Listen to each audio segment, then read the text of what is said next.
Assalamualaikum warahmatullahi wabarakatuh. Waalaikumsalam warahmatullahi Shalom, wabarakatuh. salam sejahtera buat kita semua. Pemirsa dimanapun Anda berada, malam ini saya kedatangan tamu hormat di Sekretariat Perkumpulan Kekerabatan Sulawesi Selatan. Kami berada di ruangan podcast kantor PKSS. Di samping beliau ada Bapak Haji Masur Amin SHMH yang juga sebagai lawyer dan Ketua Tim Pemenangan Nadi, Bapak Nurianto dan Hardi Slamet. Dan saya akan menyapa pertama sahabat saya dan teman saya lama, dan saya beri tagline beliau dari awal itu orang baik. Bapak Haji Nurianto SHMH, calon wali kota Batam 2025-2030. Insya Allah, amin. Selamat malam Mas. Assalamualaikum. Waalaikumsalam. Jadi gini Pak Nurianto, saya panggil Pak Nur ini atau Bang Abang atau Mas ini? Terserah Bang, biasa aja lah. Batam kita panggil Bang. Ya. Saya panggil Bang Nur. Ya. Eskalasi politik saat ini sudah mendekati tanggal pencoblosan dan di mana-mana saya lihat situasi sudah semakin meningkat. Tim dari Bapak Nurianto juga semakin giat di lapangan. Nah, kita lihat semakin membaik dari awal, dan ini obat perindu buat kota kosong. Saya pertama dengan Pak Ketua Tim, sebelum ada Bang Nurianto sebagai calon, kami udah di ruangan ini kami berdiskusi bagaimana mengatasi kota kosong ini. Alhamdulillah hadirnya Bapak Nurianto, pemirsa, sebagai calon wali kota Batam adalah obat bagi kita supaya tidak ada gagal politik dan gagal fokus dalam menjalankan roda-roda politik bagi generasi penerus yang akan datang. Nah, malam ini saya akan sapa calon wali kota Batam 2025-2030 Bapak Haji Nurianto. Kira-kira apa ke depan yang ingin disampaikan ke masyarakat dalam waktu yang sudah semakin dekat dalam pencoblosan ini? Pertama tentu kita bersyukur alhamdulillah ya Mas, saya sama Pengarti Slamet menjadi takdir ya sebagai pasangan calon wali kota Batam dan wakil wali kota Batam, yang konon kabarnya bagi masyarakat kota Batam adalah sebagai pengisi sekaligus sebagai pengganti kota kosong. Dan ternyata pecinta kota kosong itu cukup besar ya, dengan keberadaannya Nadi sebagai pasangan calon wali kota Batam, ya seperti ya beruntung gitu ya. Dia beruntung, dan ini juga menjadi bagian rencana Tuhan, rencana Allah Subhanahu wa taala. Nah, tentu kami sebagai kandidat, sebagai calon, tentu kita bersyukur dan kita jalani. Ini bukan hanya sebagai semata-mata amanah dari partai politik, bukan hanya semata-mata sebagai partai politik atau amanah masyarakat kita, tapi ini kayak seperti ada petunjuk dari Tuhan gitu. Artinya dari berapa alasan tadi yang saya sebutkan ini ya kami terima dengan ridho, saya ikhlas, saya jalanin saja. Dan alhamdulillah selama 2 bulan terakhir ini kita berjalan ke seluruh lorong-lorong, ke seluruh RT RW, ke kampung-kampung, di setiap kelurahan, setiap kecamatan itu kami lakukan. Alhamdulillah responnya sangat luar biasa, seperti mereka menunggu kita. Dan rata-rata mereka mengundang kita, dan sampai sejauh ini saya baru mengadakan kegiatan yang kita biayai sendiri ini, itu justru waktu ada kampanye bersama dengan UAS ini memang itu memerlukan perencanaan dan memerlukan anggaran juga. Nah, itu ada beberapa titik yang kita lakukan, dan itu ya yang baru dikerjakan oleh kita langsung. Yang lainnya kami masih diundang, Mas. Alhamdulillah bersyukur ya. Kemudian ini saya ke Ketua Tim Pemenangan Bapak Haji Masur ini. Pak Ketua, sejauh ini kita lihat terus peningkatan orang mencintai kotak kosong, terus lari kepada nadi, ini luar biasa sekali. Iya, betul. Dan eskalasinya makin bagus saya lihat ke depan. Nah, kira-kira tanggapan dari Pak Ketua tim ini, gimana supaya ini trennya jangan sampai dia turun, dia naik terus dalam tema Nurianto Hardihut adalah orang baik. Baik, terima kasih. Selamat malam semuanya. Jadi pertama yang perlu kita sikapi adalah kenapa ada istilah pendukung atau tim sukses kotak kosong. Itu dulu yang perlu kita analisa. Nah, pasti masyarakat menilai bahwa seakan-akan dengan adanya kotak kosong dan cuma satu kandidat yang muncul, seakan-akan hak politik masyarakat itu dirampas. Dirampok oleh satu kekuatan besar yang kita kenal dengan namanya oligarki, yang sudah men-setting barang ini supaya hanya satu kandidat yang maju. Tapi kan Allah Subhanahu wa Ta'ala berkata lain, Tuhan berkata lain. Putuslah di Mahkamah Konstitusi, bisalah satu partai mencalonkan satu kandidat. Kemudian ini yang kita kenal dan kita selalu bilang bahwa ini adalah mujizat politik. Muncul Pak Nurianto dan Pak Hardihut. Nah, tentunya ini satu pilihan yang baik bagi kami dan teman-teman yang tadinya mendukung kotak kosong, gerbong besar ini berpindah serta-merta ke nadi. Itu satu. Yang kedua, kita juga tidak menyangka dan tidak pernah menduga Allah mengirim yang namanya UAS, Ustadz Abdul Somad, yang sangat membantu dalam hal mensosialisasikan nadi, memberikan dukungan penuh. Tadi saya ingin klarifikasi ke pernyataan Pak Wali, saya panggil Pak Wali saja, Pak Nurianto, yang menyatakan bahwa kita perlu anggaran untuk acara-acara nadi. Anggaran yang dimaksud beliau adalah bagaimana kita memberikan panggung yang baik, pergerakan massa, terus konsumsi. Tapi sekiranya ke UAS itu betul-betul lillahi ta'ala beliau terjun langsung membantu kami tanpa anggaran. Kalau itu masalah UAS ya. Iya Cak ya? Betul. Itu hanya pergerakan. Ya, nanti ada yang salah persepsi terkait dengan itu. Nah, UAS betul-betul membantu dengan bismillah. Dan kami merasa terharu.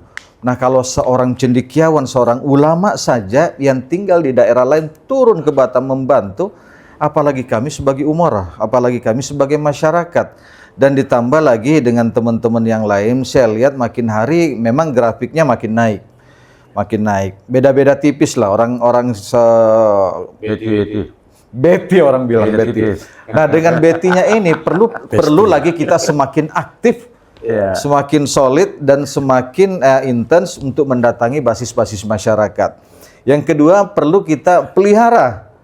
Ini tak kalah penting, memelihara yang sudah kita tanam.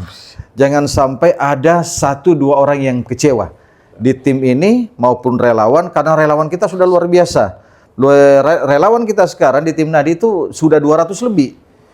Nah, kalau sudah 200 lebih ini berkumpul lalu mereka betul-betul bekerja di dalam RT, RW, kelurahan, kecamatan, dan saya yakin pada saat hari hanya nanti ini sekarang efektivitas pergerakan kita tinggal 15 hari. Tinggal 2 minggu saja, karena tanggal 27 pencoblosan, minggu tenang, maka efektivitasnya sampai tanggal 20, sekarang sudah tanggal 5, ya kurang lebih 15 hari.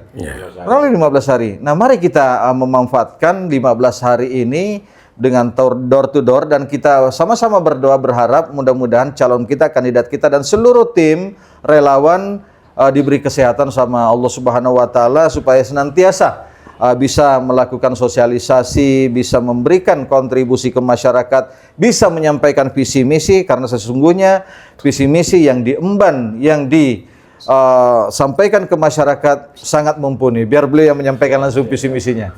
Nah, saya pikir itu. Ini Pak Nur, ada yang titip pertanyaan nih. Mereka ada sebagian yang sudah didatangi oleh calon wali kota Pak Nurianto, ada yang belum nih. Jadi media sosial inilah mungkin bisa menjadi jembatan untuk penyampaian kepada masyarakat yang belum mendengar visi misi dari Nadi. Nah, mereka bertanya ke saya ini, Pak Rusano, nanti tolong disampaikan yang 5M itu. Gimana? Ya.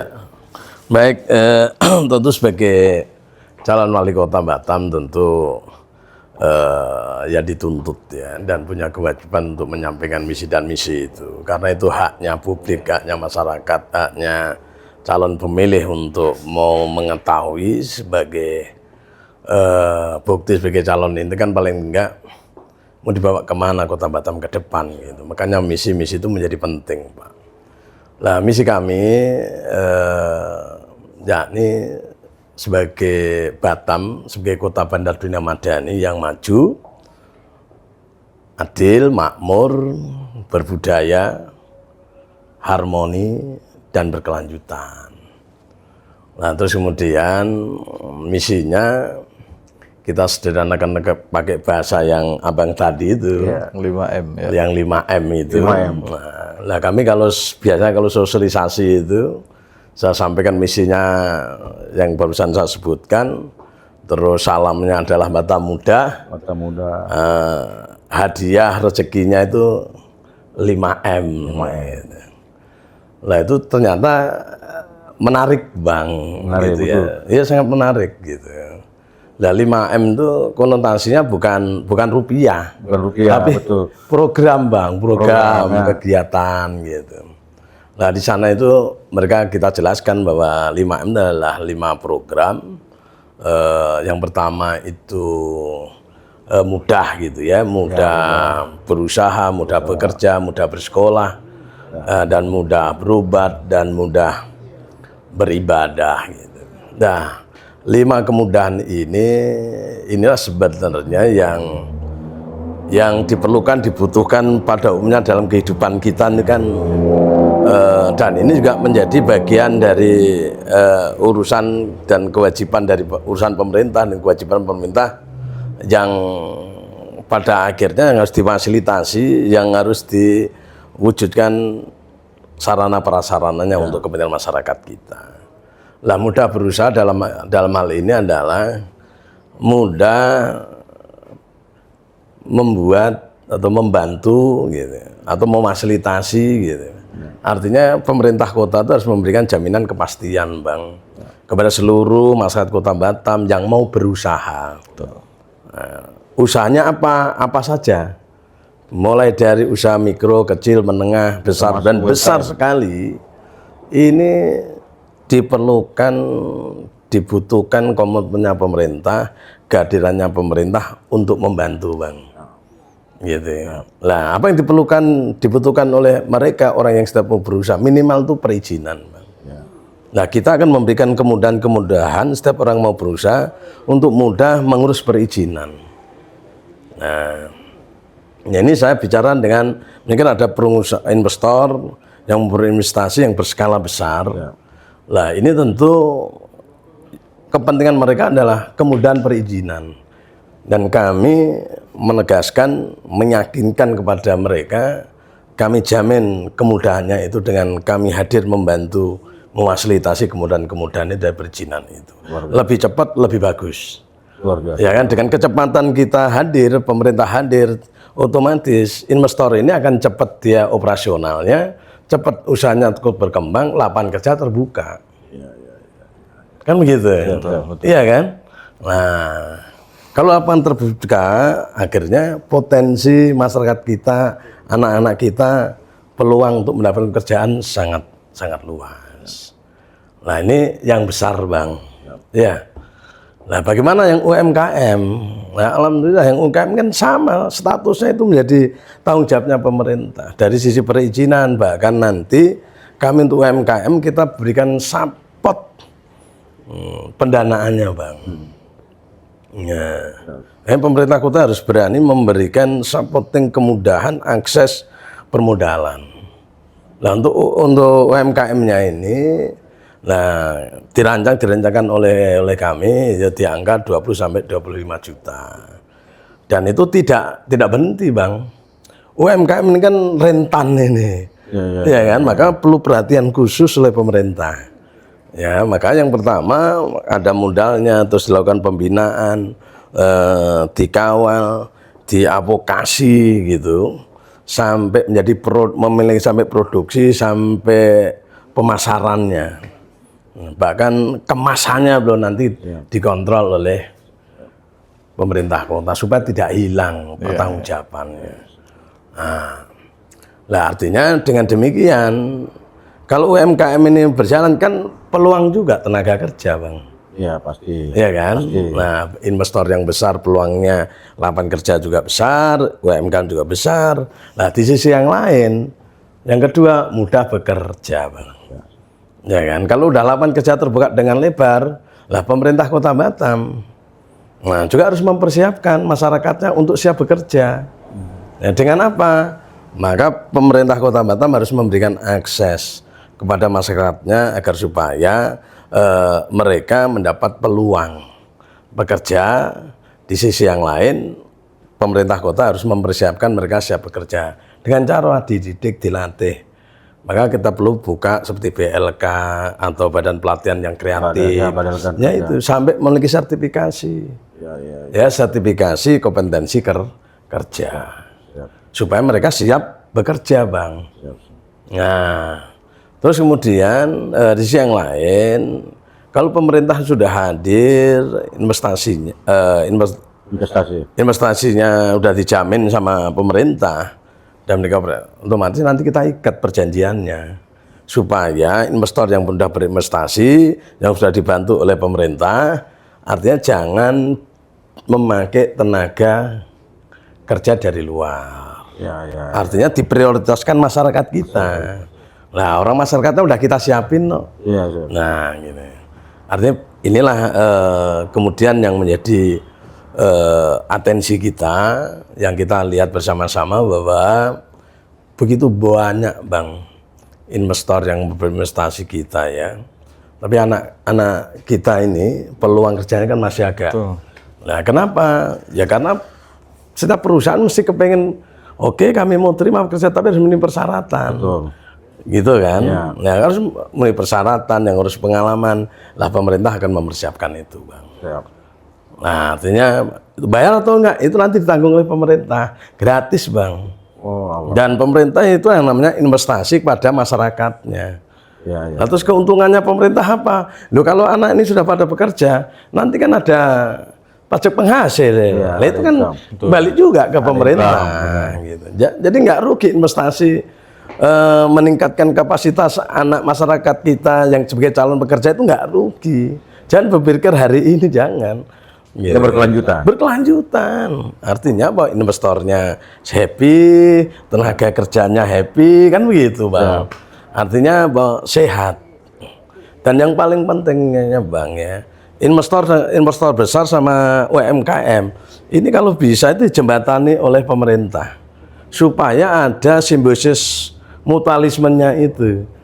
Artinya investor yang besar, perusahaan yang besar, kawasan industri itu bisa ada dampak positifnya dengan UMKM di sekitarnya itu, Bang. Gitu loh.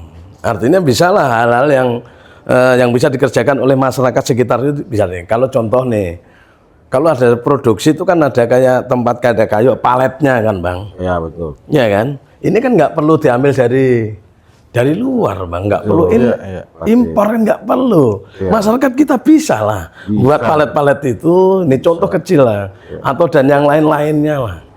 Itu bisa, Bang. Nah, itulah artinya Pak. Artinya harus ada peran pemerintah agar kehidupan industrial kita tuh bermanfaat, gitu kan, berguna satu dengan yang lain itu. Nah, sehingga lapangan kerja terbuka. Nah, terus yang lain itu mudah berusaha, mudah bekerja, mudah bersekolah, Bang. Ya kalau mudah bersekolah, saya kira menjadi urusan yang wajib ya, Bang, ya. Untuk pendidikan itu menjadi urusan yang paling penting, mendasar, kebutuhan dasar. Lah itu tentu pemerintah Kota Batam, khususnya Nadi, itu harus memberikan jaminan kepastian kepada seluruh masyarakat Kota Batam agar anak-anak Kota Batam itu wajib sekolah 12 tahun, Bang. Nah, gitu. 12 tahun itu artinya sampai SMA, SMK. Kan begitu nih. Nah, SD, SMP tanggung jawabnya Kota Batam, gubernur tanggung jawabnya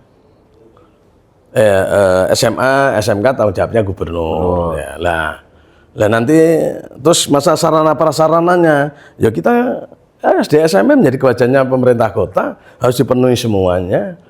Gitu kan. Nah, yang SMA gubernur dong, kan gitu. Lah nanti bisa sharing lah. Gitu. Lah, Pak Nur kan kemarin setiap tahun ini kan ada anak untuk penerimaan BPDB murid baru kan selalu masalah-masalah gitu. Itu kan masalah sonasi, Bang. Ya, kemarin juga disinggung waktu debat Ya, masalah sonasi itu. ya. Tapi kita nggak masuk dia. Karena kami menilai debat kemarin itu dimenangkan oleh Gitu, Pak ya. Nuryanto dan Hardihut. Itu analisa Ya, umum di mana-mana pun orang pada cerita itu. ya sonasi ini sebenarnya bagus, Bang. Ya. Ya, artinya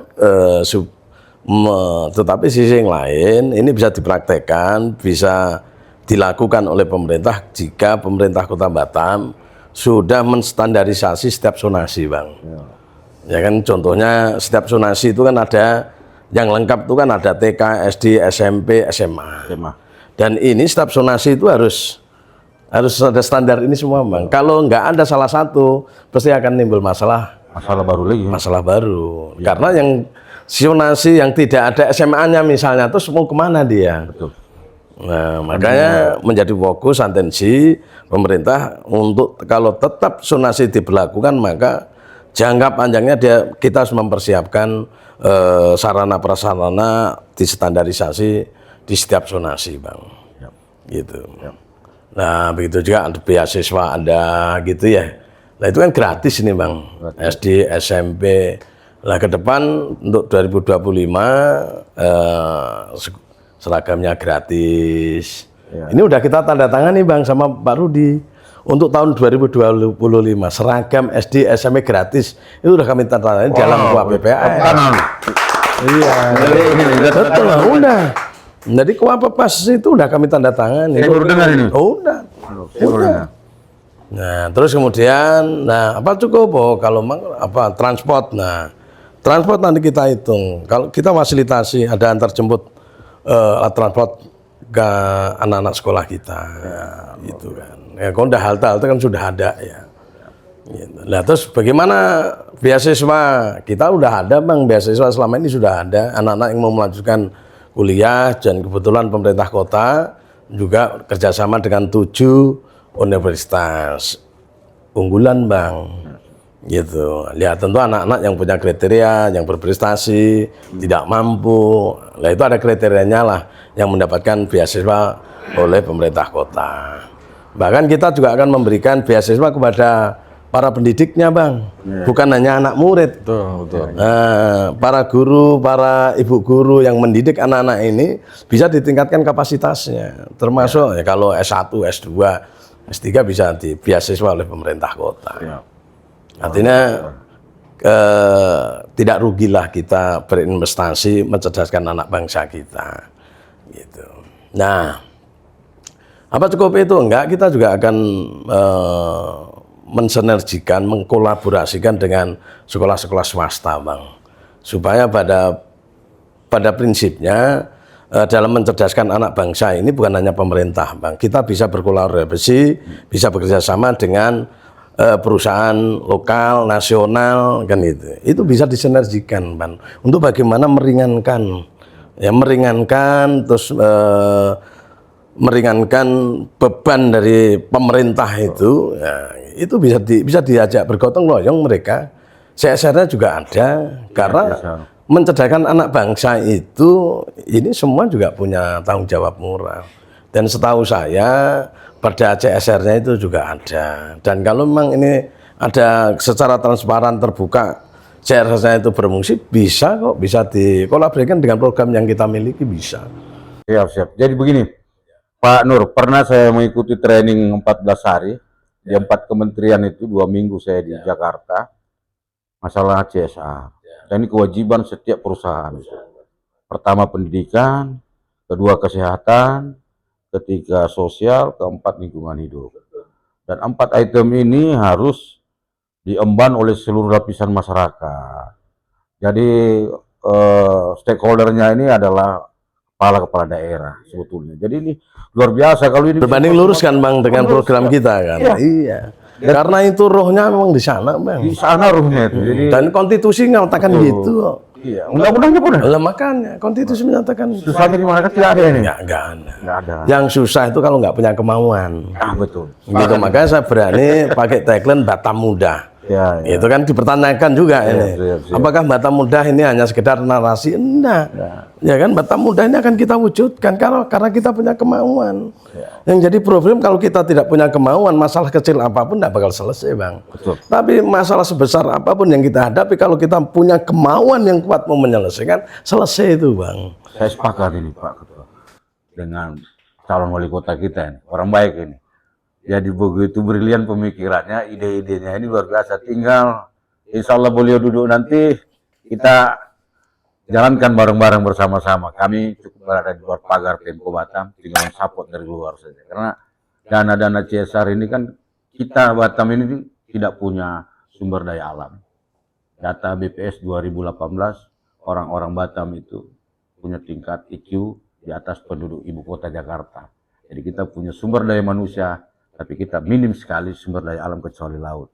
Dengan program apa yang disampaikan oleh Bapak Nuryanto tadi, bahwa CSR itu menjadi andalan dan bisa tegak lurus untuk mengurangi kemiskinan, mengurangi pengangguran, dan mencerdaskan anak-anak kehidupan berbangsa dan bernegara.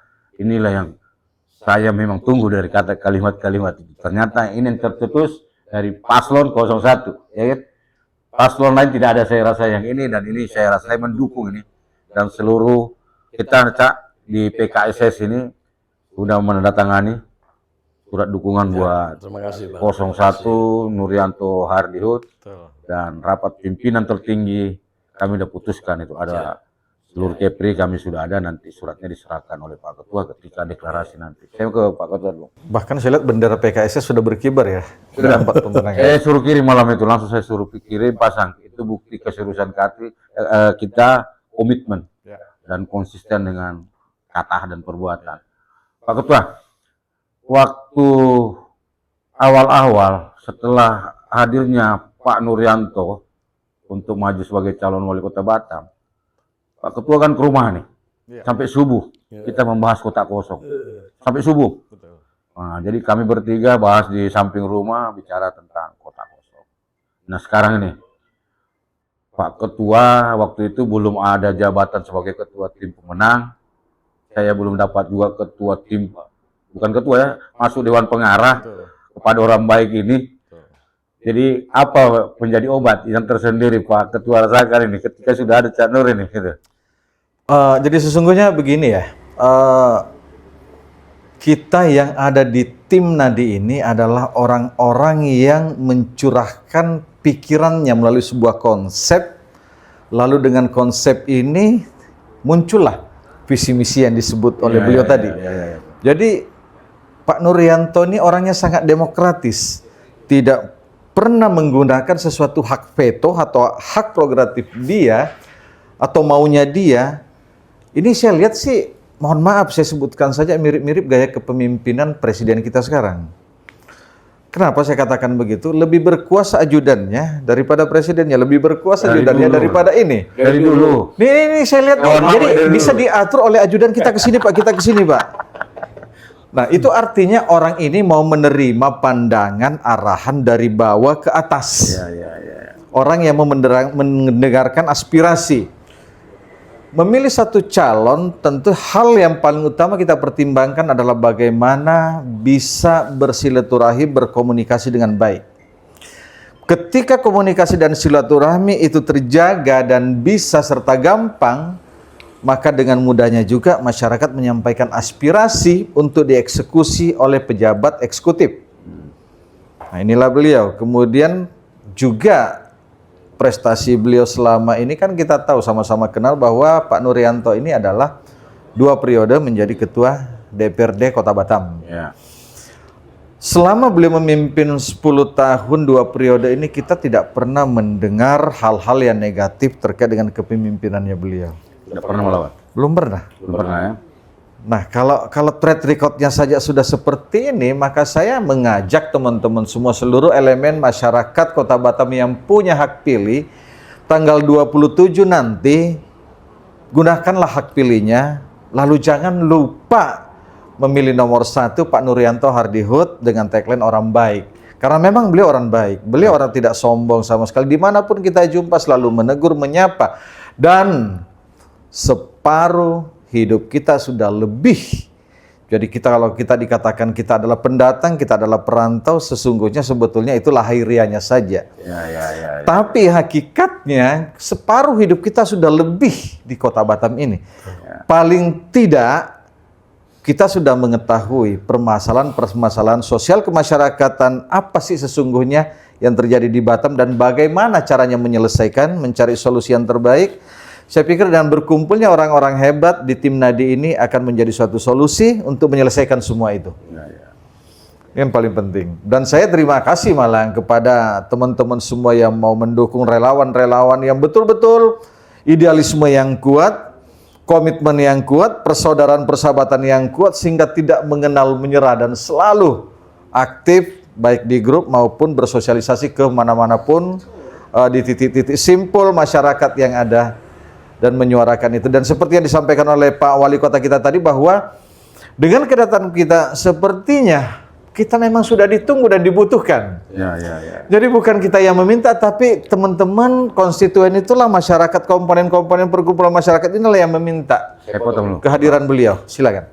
Bahwa selama Pak Nuryanto menjadi ketua dewan di DPRD, hampir seluruh paguyuban itu bertemu beliau. Betul. Dan tidak ada yang tidak selesai permasalahan. Itu yang saya monitor. Nah, karena dasar itulah maka kehadiran paslon 01 Nuryanto dan Hardihut langsung diterima oleh masyarakat. Terus saya mau tanya ketua, bagaimana dengan paguyuban atau tokoh-tokoh masyarakat? Saya dapat informasi akan ada pertemuan untuk mendukung paslon 01 dalam waktu dekat dan untuk deklarasi juga sudah ditentukan tanggal dan bulannya. Nah ini gimana ketua? Saya sebagai salah satu pionir juga di dalam tokoh-tokoh masyarakat Indonesia Timur yang terdiri dari 10 paguyuban provinsi. Tanggal 7 nanti di Golden Brown, insya Allah mudah-mudahan tidak ada kendala. Kita akan berkumpul seluruh tokoh masyarakat di sana, khusus Indonesia Timur, pada tanggal 7 untuk menyatakan dukungan dan deklarasi mendukung penuh bahkan menjadi relawan tim sukses nomor 1 khusus untuk pasangan Nadi.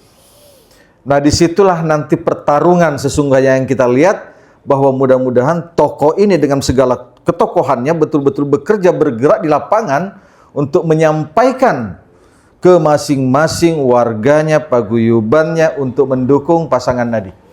Kalau itu bergerak, maka saya yakin kemenangan sudah di pihak kita. Insya Allah, amin. Insya Allah ya. Amin. Ya. Ini kembali Satu lagi, dan mudah-mudahan ini akan sejalan nanti. Kita juga fokus ke titik perhatian kita ke olahraga. Jadi insan-insan olahraga ini tidak bisa kita kesampingkan. Ada 35 sampai 40 cabur. Itu pengurusnya saja sudah berapa, atletnya sudah berapa, keluarganya sudah berapa. Kalau nanti Pak Nuryanto atau Nadi terpilih jadi wali kota dan wakil wali kota, maka saya akan berkomitmen untuk seluruh cabur-cabur untuk kita berdayakan semua. Kemudian kita nanti memberikan pasti lebih daripada yang sekarang untuk meningkatkan olahraga atlet-atlet Batam menjadi, selama ini kita selalu meraih predikat terbaik dan juara 1 peroleh emas terbanyak di Porprov. Ya. Nah mudah-mudahan atlet Batam ke depan ini bisa berbicara di ajang PON, SEA Games, Asian Games, ya, dan itu nanti menjadi perhatian di tim Nadi juga. Siap. Mungkin itu. Oke, saya kembali kepada Pak Wali Kota nih, Pak Nuryanto. Ini agak-agak berat sedikit pertanyaan ini, tapi insya Allah terjawab lah. Karena ketokohan dengan kedewasaan Pak Nur ini sudah terlalu kenyang ilmu di lapangan, apalagi di DPRD. Nah, dengan tadi saya katakan bahwa kita nggak punya sumber daya alam, terus kita punya sumber daya manusia. Tentunya kita butuh investasi yang begitu masuk lagi. Nah, ini kan mungkin ketika investor masuk, saya harusnya ini wali kota bagaimana nanti ke depan Pak Nuryanto menjaga investasi ini sehingga tidak akan kabur ke negara lain. Terus bagaimana dengan jajaran-jajaran stakeholder yang ada di Batam ini bisa membantu wali kota untuk menjaga investasi. Jangan investasi itu investor diobo-obo. Ini yang kami sebagai masyarakat ini yang pemikirannya jauh ke depan, waduh, diobo-obo ini gitu kan. Kami butuh supaya investasi itu langgeng, ada, supaya mereka tadi juga mau mempermudah, dibantu oleh Pemko Batam untuk mempermudah urusan dan segala macam ini. Karena ada baru-baru ini kan investasi agak sedikit terganggu. Ya kita optimalkan forum koordinasi pimpinan daerah Ya, itu. Forkomda. Ya. Ini harus kita optimalkan, kita gunakan, kita manfaatkan. Keberadaannya beliau-beliau ini kan di Kota Batam ini kan tugas utamanya kan membantu Ya, pemerintahan daerah, Ya, betul. ya kan? Lah tentu, lah sementara pemerintah daerah ini kan kewajibannya kan mengurus nih, ya kan? Artinya mengurus dan mengatur supaya jalannya pemerintahan, jalannya ekonomi, jalannya kehidupan sosial, keamanan, ini kan semua harus bisa terwujud dengan baik. Ini maka diperlukan konsolidasi dengan baik dengan Forkompinda kita ini. Artinya bahwa dalam menciptakan suasana Batam yang kondusif ini dari seluruh aspek menjadi tanggung jawab kita bersama-sama. Kan begitu. Maka bahasa dioptimalkan Forkompindanya ini. Artinya yuk bareng-bareng bagaimana kita harus menjamin, memastikan keamanan, keamanan, terus sehingga timbul kenyamanan orang mau berinvestasi. Ini menyangkut trust, Pak. Trust, betul. Gitu ya. Artinya jangan berjalan sendiri-sendiri. Gitu. Kan kepala daerah ini kan pemimpin tertinggi di sini. Gitu kan. Dan kita harus mampu bisa memberikan kepastian dan jaminan orang berinvestasi di Kota Batam itu clear, nyaman. Lah yang bisa membantu, yang menciptakan keamanan siapa? Ya aparat kita, ya kan? Institusi vertikal, kepolisian, kalau TNI ini kan untuk pertahanan, ya kan? Yang untuk di laut maupun di darat. Ini kalau Forkompindanya ini kita optimal konsolidasinya, koordinasinya baik, terus ngarahnya ke titik satu tujuan, Batam yang baik, Batam yang kondusif untuk berinvestasi, ya kan? Lah kita punya tanggung jawab moral bersama-sama, tidak boleh jalan sendiri-sendiri karena pertanggungjawabannya ada di kepala daerah. Nah, ya kan? Dan pasti mereka akan bertanya kepada kita. Nah, makanya pemerintahan yang baik ya harus berani memberikan jaminan kepastian kepada investor yang berinvestasi, Pak. Ya kan? Bahkan harus transparan, harus terbuka, gitu. Lah, siji yang satu yang menjadi penting adalah keamanan itu menjadi penting. Keamanan. Karena itu pertanyaan juga dari pengusaha. Iya. Kami merasa nggak nyaman hari-hari ini. Ganggu gitu. Iya, artinya tidak boleh berjalan sendiri-sendiri, Pak. Gitu. Maka harus berfungsi dan optimal Forkompindanya itu. Semua juga harus melihat kepala daerahnya dong. Nggak boleh jalan masing-masing, jalan sendiri-sendiri. Gitu. Ya walaupun kita hanya baru di tingkat kota, tapi ini pemerintah loh. Betul, pemerintah. Iya kan? Eksekutif loh. Ini sama dengan presiden, Pak, cuman tingkatnya tingkat daerah. Nah, TNI, Polri atau institusi vertikal yang lain itu membantu kita. Maka jangan sampai jalan masing-masing, jangan sendiri-sendiri. Ya kan? Kepala daerahnya ngarahnya ke selatan, terus beliau-beliaunya pada entah kemana, itu nggak boleh. Semua harus terkoordinir dan terkonsolidasi dengan baik untuk menuju satu titik yang jelas arahnya. Nggak boleh. Betul-betul dibutuhkan orang yudikatif ini yang sinkronisasi. Ini kan eksekutif, yudikatif, kan legislatif. Ini nggak boleh. Harus sejalan, Pak. Gitu kan. Nah, ayo kita sepakat ayo kita tegakkan hukum. Ya udah kita tegakkan hukum. Tegakkan aturan, ayo kita tegakkan aturan. Kan begitu. Nah, jangan mengada-ngada sesuatu yang tidak ada, tapi yang ada jangan ditiadakan. Gitu. Luar biasa. Ya. Luar biasa. Nah, makanya artinya bahwa pemerintah daerah, kepala daerah itu adalah penanggung jawab mutlak di pimpinan daerah ini, di pemerintahan daerah. Nah, untuk itu Forkompinda ya harus bersama-sama mendukung dengan para kepala daerah, arah dan tujuannya kemana, didukung. Nah, ini ada pertanyaannya, Pak Nur. Saya sering kan di pulau-pulau nih, di ujung Galang, Rempang, sampai ke pulau-pulau saya sering. Hampir sebulan sekali, 2 kali saya turun. Nah di sana anak-anak banyak yang putus sekolah. Kemudian sekolahnya pun seperti dari Pulau Panjang dia menyeberang lagi baru naik mobil damri ke sekolah. Nah ini harapan mereka di sana itu ke depan mereka udah tahu bahwa akan ada investasi besar-besaran di sana. Dan mereka minta juga pemerintah yang nanti terpilih, pemerintah Kota Batam dengan para investor yang ada di sana, bantulah mereka ini untuk bersekolah mudah, terus terjangkau, dan juga fasilitas listrik yang belum terlalu memadai, karena di sana jam 10 malam udah mati. Tuh. Jadi ada beberapa pulau saya ke sana itu jam 10 malam udah mati. Bang, kita ini kan jadi wali kota. Ini kan wali kotanya seluruh Masyarakat Batam. masyarakat Kota Batam, tidak membedakan antara mainland dan interland, Bang. Kita ini wali kotanya seluruh masyarakat Kota Batam, termasuk yang ada di hinterland. Kesejahteraan kemakmuran, Bang, ya, itu tugasnya pemerintah. Dan pemerintah harus melaksanakan untuk mewujudkan kesejahteraan kemakmuran. Itu termasuk yang ada di pulau-pulau. Nah, kesejahteraan, bentuk wujud kesejahteraannya masyarakat itu bila terpenuhi pendidikannya, kesehatannya, gitu kan, Bang? Kebutuhan apa, pekerjaannya, ya, tempat ibadahnya, sarana olahraganya. Kita mau sakit ada tempat, ya, ada tempat rumah sakitnya, ada tempat puskesmasnya, ya, atau kliniknya, ada dokternya, gitu. Sarananya mudah, Bang. Ini namanya sejahtera. Mau olahraga ada sarannya, tempat olahraganya. Mau sekolah ada tempat sekolahnya. Semua dibuat mudah. Itu baru pemerintahan yang oke, Bang. Oke, jadi pernah kami di sana, Kak. Karena waktu itu pasca COVID baru selesai, saya ke pulau juga melihat saudara-saudara saya di pulau itu susah untuk mencari hidup. Jadi kami coba membantu, kami gabung, beberapa pengusaha saya telepon untuk bangun, kita kirim beras 10 ton, Indomie ribuan karton, gula, kita bawa terus ke sana.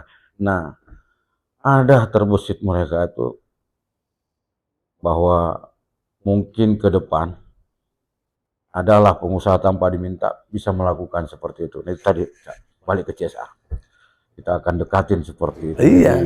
Jadi kemarin, Bang, saya ke Pulau Abang. Ya. Tempatnya ada pertemuan di Pulau Air Saga. Terus kemudian saya ketemu dengan beberapa masyarakat, itu namanya di Dapur 3. Di pulau, itu di pulau, Bang. Itu penduduknya ada 20 kakak. Itu sampai sekarang, Bang, belum ada listrik, belum ada air. Listrik air. Sangat memprihatinkan sekali. Dan itu nanti jadi atensi kita. Iya, Pulau Pieto, Pulau Ngoa. Nah, saya udah jalan termasuk towernya sekarang ada. Nah, itu nanti juga akan kita konsolidasikan semua dengan pihak-pihak terkait. Ini akan saya teruskan ke mereka. Saya akan berkunjung minggu depan ke sana. Saya duduk sama masyarakat, dan ini kan saya sampaikan. Dengan termasuk ini, Bang, dengan investor yang berinvestasi di pulau, itu kan harus ada dampak multi efek yang baik, positif, kesejahteraan untuk masyarakat sekitar. Nah, itu juga menjadi concern kita.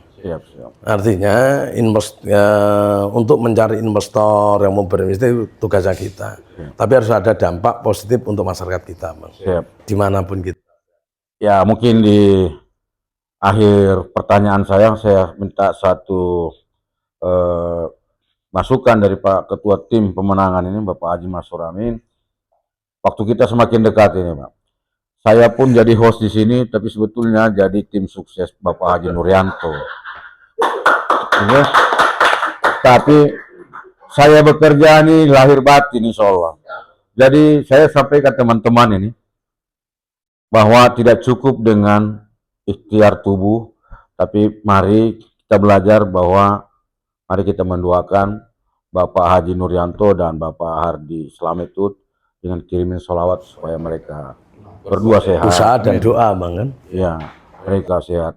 Karena di Sulawesi ini, Pak Wali Kota, segala sesuatu yang diikuti dengan sholawat, insya Allah akan kuat, tegak lurus, berdiri, dan selalu ingatannya selalu mengingat kepada masyarakat. Itu. Nah, gimana kira-kira Pak Ketua? waktu kita semakin dekat ini, deklarasi pun sudah kita mau persiapkan ini. Memang banyak pergerakan tim sekarang yang sifatnya sporadis. Jadi item, tempat, baik Pak Wali maupun wakil wali kotanya, relawannya, tim suksesnya. Karena beberapa permintaan masyarakat dalam satu hari saja mungkin sekitar 20 titik. Nah, untuk memberikan rasa untuk ada silaturahim dengan masyarakat ini, tentunya kan kita tidak bisa mengecewakan mereka. Terpaksa kita sebar teman-teman, siapa yang berkoordinasi di sini, tolong jelaskan inilah programnya. Seperti saya lakukan sendiri, saya sporadis banget, dan banyak saya tidak laporkan kepada Pak Wali di titik kantong mana. Seperti malam hari ini, saya sudah ditunggu oleh masyarakat di Bengkong. Itu ada sekitar 200 orang saya ketemu, 100 kakak lebih, dan bikin komitmen. Kalau 100% Anda dukung Nadiem, maka saya bantu 100% juga. Dan buktikan pada saat tanggal 27 nanti. Itu artinya ada kontrak politik. Ada kontrak politik. Nah, yang tak kalah ditunggu sebetulnya pengakuan dari masyarakat ini adalah terkait dengan infrastruktur. Infrastruktur yang sudah terbangun sekarang, yang dibangun oleh Pak Rudi, yang kebetulan juga calon gubernur, dan PKSS juga saya dengar mendukung Pak Rudi ya. Artinya yang baik kita lanjutkan. Mungkin yang belum kita akan bikin satu gerakan juga supaya bisa semakin baik. Nah, kemudian yang kedua terkait dengan infrastruktur sarana prasarana olahraga. Nah, saya berpikir kalau Batam nanti ditunjuk sebagai tuan rumah di PON misalnya, tentu kita sebagai masyarakat Batam bertanya-tanya, sanggup nggak kita melaksanakan itu nanti? Atau Porprov misalnya, sarana prasarana. Pak Wali Kota yang bangun nanti. Nah, itu maksud saya, itu maksud saya. Supaya dianggarkan nanti banyak dana CSR, CSR dan APBN dan APBD kita minta supaya bisa dibangun itu. Barangkali itu yang saya sampaikan. Mungkin Pak Wali sampaikan Menganggapin ini kata-kata atau kalimat untuk masyarakat yang pendengar pemirsa, bagaimana dalam waktu dekat ini kita harus tegak lurus untuk pertama untuk seluruh relawan dan tim, baik tim Nadi, tim partai dan relawan, tentu ayo bergandeng tangan, bekerja keras, memanfaatkan waktu yang sangat sempit ini gini agar supaya ada kecepatan gerakan, door to door, langsung mengajak dan memberitahukan kepada mereka, kepada keluarga saudara kita, berbicaralah tentang pilkada, berbicaralah tentang demokrasi, berbicaralah tentang nomor 1, bicaralah Nuryanto Hardi, pilihlah Nuryanto Hardi, dan tegak lurus dengan calon gubernur kita, yaitu nomor urut 2, Bapak Haji Muhammad Rudi. Kenapa? Karena Bapak Rudi dengan Nuryanto ini sama-sama diusung oleh PDI Perjuangan, sehingga makanya kita harus tegak lurus agar supaya gerakan kita masif dan gerakan kita bisa bersama antara kata dan perbuatan, gitu ya. Makanya dimanapun saya bilang, saya menyampaikan selalu kepada masyarakat kita, dimanapun kita berada, setiap kita ketemu, berbicaralah tentang Nuryanto Hardi, bicaralah nomor 1, pilihlah nomor 1 untuk wali kota, pilihlah gubernur untuk nomor 2. Makanya saya selalu gitu. Banyak kan, nah, karena rohnya itu adalah pilkada bersih, demokrasi yang cerdas, kecerdasannya itu harus ada bimbingan dari Tuhan. Maka saya bilang, Bismillahirrahmanirrahim. Niat saya memilih wali kota, memilih gubernur karena Allah Subhanahu wa Ta'ala. Karena hanya Allah lah yang menuntun kita, karena Allah yang akan menyelamatkan kita, karena Allah lah yang membuat kita tenang dan berbahagia dalam hidup ini. Mudah-mudahan setiap kita yang memilih wali kota dan gubernur karena Allah, insya Allah siapapun mereka yang akan menjadi wali kota dan gubernur karena Allah, dia akan melayani masyarakat Kota Batam dan masyarakat Provinsi Kepri itu juga karena Allah. Saya yakin luar biasa. Oke. Jadi pemirsa, kita sudah sampai di ujung waktu. Saya tutup dengan satu kata motivasi, berjuanglah terus atas apa yang engkau niatkan. Jangan kau menangis atas apa yang kau tidak gapai. Maka tetap berjuang, never give up. Vox Populi, Vox Dei, suara rakyat, suara Suara Tuhan. Tuhan. Terima kasih. Siap. Semangat. Siap.